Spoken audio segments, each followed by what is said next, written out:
Next प्यारे बच्चों, a very important question coming your way. हाँ, ये वाला वेरी इंपॉर्टेंट। और ये क्या है भैया? ये सेम टू सेम है। कौन सा सर? अरे जो करवाया था थोड़ी देर पहले, कौन सा सर जिसमें यहां पे मिली एमीटर दे रखा था? हाँ, कौन सा क्वेश्चन था वो? एक बार देखो, अभी ढूंढता हूं आपके लिए। पीछे चलो, इसको ध्यान से देख लो एक बार। इसको देख लिया ध्यान से? इसको देख लिया? अब इसको देख लो ध्यान से। ये लो, वैल्यूज भी सेम है, बस उसमें यहां पे रजिस्टर बना रखा है, यहां पे मिली एमीटर बना रखा है 20 ओम का। वैल्यूज भी सेम है सारी, सेम टू सेम क्वेश्चन। 84 था आई थिंक वो, और ये है ना 87 थे, और ये 74 as it is, same to same प्यारे बच्चों। चले आगे भैया। तो ये क्वेश्चन 74 देखो जो मैंने करवाया आपको पूरा। चलो ये भी सेम निकल गया भैया। अब आते हैं क्वेश्चन नंबर 90 पे प्यारे बच्चों। 89 is same as we have already done 74th question, I think that was. अब चलते हैं प्यारे बच्चों 90th का फर्स्ट पार्ट, बिल्कुल आसान। देखो पढ़ो एक बार। स्टेट किरचॉफ्स लॉज कर दोगे स्टेट। पहला लो सिग्मा आई 0, दूसरा लो सिग्मा वी 0, है ना? हाँ, सिग्मा आई लूप के थ्रू 0, सॉरी जंक्शन के थ्रू, सिग्मा वी लूप के थ्रू 0। अब इसका पार्ट 2 देखो, पार्ट बी बहुत ही इंपॉर्टेंट प्यारे बच्चों, और आई थिंक आपका एनसीईआरटी का क्वेश्चन भी ये है। बस फर्क इतना, उस एनसीईआरटी वाले में डायग्राम दे रखा है, इसने डायग्राम भी खुद से ही ड्रॉ करने को बोला है। देखो कैसे इंपॉर्टेंट लिख लो इसके ऊपर। वैसे पूछता नहीं, आजकल नहीं पूछता प्यारे बच्चों, 2010 का क्वेश्चन है, सिमेट्री वाले क्वेश्चन है ये, जितने मर्जी बना लो, लेकिन आजकल नहीं पूछता, पहले ज्यादा पूछता था। A battery of 10 volt and negligible internal resistance, ठीक है, is connected across the diagonally opposite corners of a cubical network consisting 12 resistors each of 1 ohm। अब एक क्यूब है प्यारे बच्चों, हाँ, तो उसकी कितनी साइड्स होती है क्यूब की? कितनी बनेंगी? जितनी भी बनेंगी, हर एक साइड में एक ओम का रेजिस्टेंस है प्यारे बच्चों, ठीक है। और डायगोनली अपोजिट कॉर्नर्स के थ्रू 10 वोल्ट का पोटेंशियल यानी ईएमएफ अप्लाई कर रखा है। तो बताओ कैसे? देखो, ये अपने पास एक क्यूब बनाएंगे पहले इस तरह से, इसके हर साइड पे 1 ओम का रेजिस्टेंस आपको मिलेगा, इस तरह से बना लो। मेरी ड्राइंग थोड़ी सी ज्यादा ही अच्छी है ना? दिख रही है? दिख रही है सर, बहुत बेकार है, बहुत तो नहीं कह सकते यार। ये इसकी सारी साइड्स मैंने बना दी है प्यारे बच्चों। देखो एक बार कितने हुए टोटल रजिस्टर्स, और ये मैंने क्या किया, ये डायगोनली अपोजिट कॉर्नर हुए मेरे ख्याल में। देखना एक बार, ये रूम की तरह देखो एक बार, ये रूम इस साइड से लेके रूम के दूसरी साइड तक ऐसे डायगोनल बनेगा, यहां से और यहां तक। तो ऐसे एक डायगोनल मैं रेड कलर से बना लूं, यहां से लेके डायगोनली अपोजिट यानी यहां पे जाके मिलेगा, ठीक है। हाँ, ये दोनों 10 वोल्ट के थ्रू ऐसे कनेक्टेड हैं, 10 volt. Clear? I hope quite clear. तो ये डायगोनल ये वाला बनाने की जरूरत नहीं थी भैया, जो बना दिया। तो एक बार हटा देता हूं इसको मैं, ठीक है। हाँ, अब यानी समझ गए आप, इस कॉर्नर और इस कॉर्नर के बीच यहां पे पोटेंशियल डिफरेंस 10 वोल्ट का है, ये 10 वोल्ट है। वो समझाने के लिए रेड लाइन मैंने ड्रॉ की थी ऐसे प्यारे बच्चों। क्लियर? अब इनको नाम दे लो, A B C D E F G H. कोई बच गया? कोई कॉर्नर वगैरह? आई थिंक हो गए होंगे पूरे सारे के सारे। चलो ठीक है, अब सुनो। अब इसमें आपको क्या करना है, किरचॉफ रूल का यूज करके इक्विवेलेंट रेजिस्टेंस बताना है। हर एक 1 ओम का है सारे के सारे, तो इक्विवेलेंट रेजिस्टेंस निकालना है। अब सीरीज पैरेलल समझ में नहीं आ रहा तो कैसे निकालें? बिल्कुल आसान। टोटल करंट बताना है नेटवर्क में। तो प्यारे बच्चों मान लेते हैं सॉरी, यहां से आपको दिखेगा कि इसकी 6 दीवार हैं टोटल, हाँ, आमने सामने दाएं बाएं ऊपर नीचे टोटल 6। तो मैं मान लेता हूं प्यारे बच्चों 6 ampere is the current that enters the circuit from the battery. अब यहां आके मान लेते 6 एम्पियर, ताकि कैलकुलेशन आपके लिए आसान हो जाए प्यारे बच्चों। सुनो, बताऊंगा लास्ट में 6 ही क्यों लिया था। अब 6 एम्पियर जब यहां आएगा तो इसके पास 3 रास्ते हैं करंट के पास, हाँ। अब इस रास्ते से अगर जाएगा तो आगे जाके 1 2 3 4 4 रजिस्टर्स क्रॉस करके यहां पहुंचेगा अपने डेस्टिनेशन पे। अगर इस रास्ते के थ्रू जाएगा तो भी यहां जाने के बाद 1 2 3 4 4 रजिस्टर्स उसी तरह मिले। यहां से जाएगा तो इसको क्रॉस करने के बाद 1 2 3 4, यानी तीनों रास्तों से सेम पड़ेगा प्यारे बच्चों असर, यानी करंट इक्वली जाएगा हर एक के थ्रू। यानी यहां भी 2 एंपियर 2 आई गया, यहां भी 2 आई गया और यहां से भी 2 आई एंटर कर गया। क्लियर है? आगे अब जब यहां से 2 आई यहां पहुंच गया प्यारे बच्चों, तो इस रास्ते से और इस रास्ते से बराबर बराबर दिक्कतें आएंगी। हां, यानी 1 एंपियर यहां से और 1 एंपियर यहां से चला गया। समझ में आई बात? हां, तो यहां से 1 एंपियर, यहां से 1 एंपियर और यहां जाके 2 एंपियर पहुंच गया।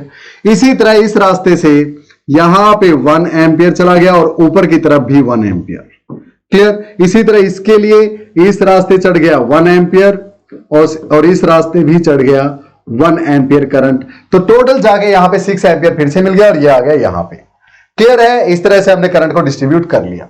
अब सुनो भैया, अब ये जो 10 वोल्ट है, हां, ये इसका यूज करते हैं। तो एक काम कर लो, let us use the Kirchhoff law, और ऐसा मान लेते हैं हमने एक लूप ले लिया and loop is passing like from starting from the battery and going like this, इस तरह से जाके और ऐसे आ गया लूप।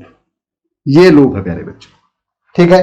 Consider the loop. अगर मैं इसको पॉइंट P मान लूं तो P A B C G P, ये लूप ले लिया। सो इन द लूप आप कैसे लिखोगे? आप यहां से चले प्यारे बच्चों, कुछ नहीं है, कुछ नहीं है, कुछ नहीं, ये 2 एंपियर, ये रजिस्टर आ गया। रजिस्टर का रेजिस्टेंस 1 ओम, इनटू में करंट थ्रू इट 2I। अच्छा, तो इतना पोटेंशियल ड्रॉप यहां पे हुआ। अब ये प्लस का है क्योंकि अपना लूप भी उसी तरफ, करंट भी उसी तरफ। आगे चले, इसके थ्रू सबका रेजिस्टेंस 1 ओम है, हां, तो इसके थ्रू करंट भी 1, रेजिस्टेंस भी 1, सो 1 इंटू 1 प्लस में 1 एंपियर। हां, यानी 1 एंपियर नहीं 1 आई है भैया, ये करंट 1 आई, ये 2 आई था टोटल, 1 आई यहां पे, 1 आई यहां पे, ये आई कर लो, ये सारे ए की बजाय आई कर लो भैया, आई आई। क्लियर? हां, तो यहां पे आई 1 आई गया, तो मैं इसको 1 इंटू 1 आई आई आ जाएगा भैया यहां पे, प्लस का प्लस का। अब आगे चले इसके थ्रू, तो प्लस में फिर से आई आएगा प्यारे बच्चों, आई इंटू आर, आर की वैल्यू 1। आगे गए, कुछ नहीं, सिर्फ ये माइनस का 10 मिल गया क्योंकि 10 वोल्ट था, equal to 0, sigma V equal to 0, Kirchhoff second law. अब 2I plus 3 plus 4, 4I is equal to 10, यानी I आया प्यारे बच्चों यहां से 10/4, यानी 5/2। I की वैल्यू कितनी आई? 5/2 प्यारे बच्चों। क्या क्लियर है? सिंपल। कोई गड़बड़ कर दी? क्योंकि इसमें मुझे याद है I की वैल्यू 5/2 आती नहीं है, 2 के करीब आएगी, कुछ 2 के करीब। तो देखना, यहां से चले तो अब तक कोई नहीं, ये मिला, तो इसके थ्रू 2I था करंट, रेजिस्टेंस इसका 1 ओम था। ठीक है, 2I। हां, प्लस में आगे I, ठीक है, आगे फिर से I, बिल्कुल आगे कोई नहीं मिला, ठीक है, और वापिस इस तरह से आगे ये -10 मिल गया, तो 2I प्लस 1 3I 4I। हाँ, ठीक है, ये तो इक्वल टू 10 हो गया। 10 वोल्ट के थ्रू ही है ना, 10 वोल्ट के थ्रू, हाँ 10 वोल्ट ही बैटरी है, बिल्कुल। तो प्यारे बच्चों, आई की वैल्यू 5/2 यहां से आप ले सकते हो, नो प्रॉब्लम, ये बिल्कुल सही है, यानी आपकी कैलकुलेशन। बिल्कुल। अरे सोच रहा था ना मैं कि ये आएगा, आई की वैल्यू 5/2 नहीं आ सकती। देखो क्या गड़बड़ है, यहां पे प्यारे बच्चों करंट कितना है? आई नहीं, 2I है। 2I कैसे सर? देखो यहां पे, ये यहां से आया आई, बिल्कुल, और यहां से भी आया आई, तो टोटल यहां पे कितना हो गया? 2I। इसी तरह प्यारे बच्चों, यहां से भी 2I एंटर करेगा, और हाँ 2I यहां से एंटर करेगा, 2I यहां से, और यहां पे भी 2I एंटर करेगा, क्योंकि यहां से आया I और यहां से आया I, 2I। क्लियर? तो यानी यहां पे I की बजाय 2I, और इनटू में R इसका 1 है, तो ये आ गया। क्लियर? अब कितना हुआ? ये 5 हुआ, ठीक, तो यानी ये कितना हुआ 2, आई की वैल्यू आ गई 2, 10/5 यानी 2 भैया, आई की वैल्यू आ गई 2। तो आई की वैल्यू अगर 2 है प्यारे बच्चों, तो करंट कितना एंटर किया यहां से 6 × 2 यानी 12 एम्पियर। तो पूरे सर्किट के थ्रू हमें क्या निकालना है, इक्विवेलेंट रेजिस्टेंस। तो पूरे सर्किट के थ्रू करंट कितना 6 total I net is equal to 6i यानी 6 × 2 यानी 12 एम्पियर। अच्छा, पूरे सर्किट के थ्रू V कितना 10 वोल्ट, तो पूरे सर्किट का R कितना V/I। हाँ, V कितना 12 एम्पियर, I कितना V कितना 10, हाँ V कितना 10 बिल्कुल, और I कितना 12, तो ये आ गया आपके पास 5/6। इतना ओम नेट रेजिस्टेंस है प्यारे बच्चों इस पूरे सर्किट का।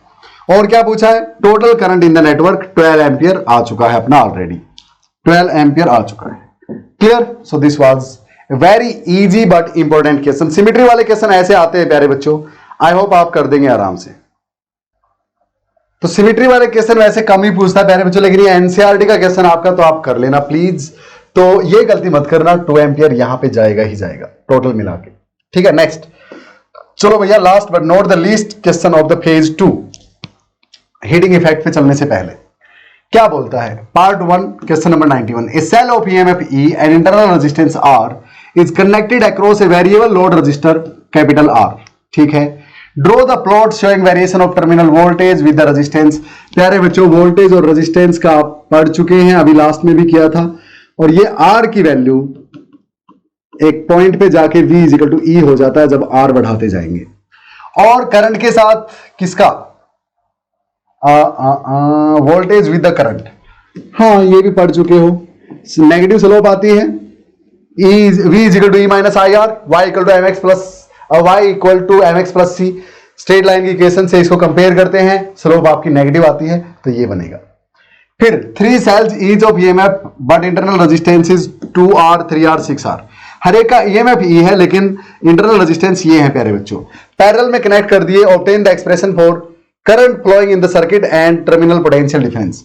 तो करंट इन द सर्किट प्यारे बच्चों, I will be equal to net EMF, हाँ बाय में नेट रेजिस्टेंस प्यारे बच्चों सर्किट का। तो नेट ईएमएफ कितना होगा, देखो आपको पता है जब 3 सेल पैरेलल में जोड़ते हैं तो उसके लिए मैंने आपको बताया था E net will be equal to E1/R1 plus E2/R2 plus E3/R3 and divided by 1/R1 plus 1/R2 plus 1/R3 प्यारे बच्चों। क्लियर? हाँ, तो इसको सोल्व करो, यहां से E नेट आएगा आपके पास। अब E तो तीनों का E ही है, हाँ तो यहां पे E रखा, E/R1 किया प्लस E/R2 किया प्लस E/R3 किया। हाँ, हमें नहीं पता R1 R2 R3 कितने हैं, ये दे तो रखे हैं 2R 3R 6R, बाद में पुट करेंगे, लेकिन ये पक्का कि ये E दे रखा तीनों का E। हाँ, तो अब बाई में 1/R1 plus 1/R2 plus 1/R3, आपको R1 R2 R3 की जरूरत ही नहीं पड़ेगी। इक्वल टू E कॉमन ले लो, ऊपर से क्या बचा 1/R1 plus 1/R2 plus 1/R3। हाँ, और नीचे पहले से ही क्या है 1/R1 plus 1/R2 plus 1/R3। हाँ, तो ये इसको कैंसिल कर देगा, यानी E net is equal to E आ गया।